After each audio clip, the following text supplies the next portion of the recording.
မင်္ဂလာပါရှင်။ကျမချန်နယ်နောက်ဆုံးသတင်းတွေကိုတင်ဆက်ပေးပါမယ်။စစ်ကောင်စီငြိမ်းချမ်းရေးသဘောထားကိုလေးနက်ဆန်းစစ်ဖို့နိုင်ငံတကာကို NUG တိုက်တွန်းစစ်ကောင်စီငြိမ်းချမ်းရေးဆွေးနွေးပွဲတွေပေါ်သဘောထားကိုနိုင်ငံတကာတိုင်းဝိုင်းအနေနဲ့လေးလေးနက်နက်ဆန်းစစ်သုံးသပ်ကြဖို့မြို့သားညီညွတ်ရေးဆိုရ NUG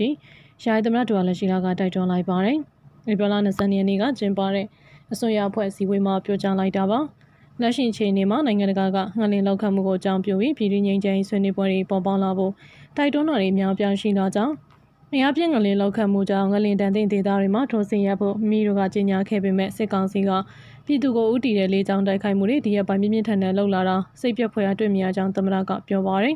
။မိတို့အနေနဲ့တနိုင်ငံလုံးငြိမ်းချမ်းရေးတည်ငြိမ်ရေးကိုစင်တစိုက်လိုလာကြောင်းဒါကြောင့်စကိုင်းချင်းငလင်အပြီးမှာမိကိုခုခံကာကွယ်ခြင်းမှာအပအပြစ်ခတ်ရဲစဲဖို့ပထမဆုံးကြေညာခဲ့တာဖြစ်တယ်လို့ဆိုပါတယ်။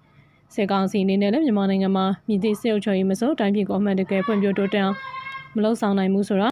ပြည်တွင်းငြိမ်းချမ်းရေးဆွေးနွေးပွဲတွေမှာပြည်သူလူထုရဲ့အဓိကလိုလားချက်တွေကိုလစ်လို့မရှိဖို့အားလုံးအယုံဆိုင်လှုပ်ဆောင်မှာဖြစ်တယ်လို့သမရဒူဝါလက်ရှိလာကပြောပါတယ်။ဆက်လက်ပြီး ANS ဆက်သွယ်ရေးဆိုပြီးတော့ AR မှာစီးပွားရေးလုပ်ငန်းရှင်ကိုပေါင်း17အုပ်ဖမ်းဆီးခံတာ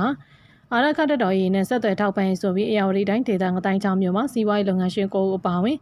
17အုပ်ဖမ်းဆီးခံတာအကြောင်းဒေသခံတွေပြောဆိုကြရသိရပါတယ်။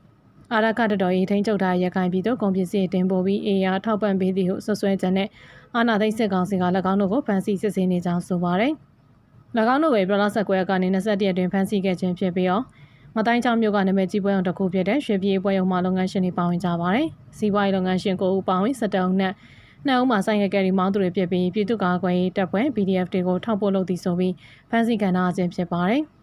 စီးပွားရေးလုပ်ငန်းရှင်တွေနဲ့ဆိုင်ကယ်တွေမောင်းသူနောက်ကိုရေကြီးမျိုးနဲ့ရဲစခန်းမှာတိမ့်သိမ်းထားပြီးစစ်ကောင်စီကစစ်ဆေးမြင့်နေကြောင်းနဲ့မိသားစုဝင်တွေကတွေ့ဆုံခွင့်မရသေးကြောင်းပြောဆိုထားကြပါတယ်။စစ်ကောင်စီက2025ဖေဖော်ဝါရီလ17ရက်နေ့မှာ73စီရောင်းဝယ်သူလုပ်ငန်းရှင်3ဦးကို PDF ထောက်ပို့ဆွဆွဲကဖမ်းဆီးခဲ့ပြီးတောင်လျင်ငွေကျပ်300တောင်းယူကပြန်လွှတ်ပေးခဲ့ကြောင်းသိရှိရပါတယ်။နောက်ဆင်အားပေးကြတဲ့အတွက်ထူပင်ကျေးဇူးတင်ရှိပါတယ်ရှင်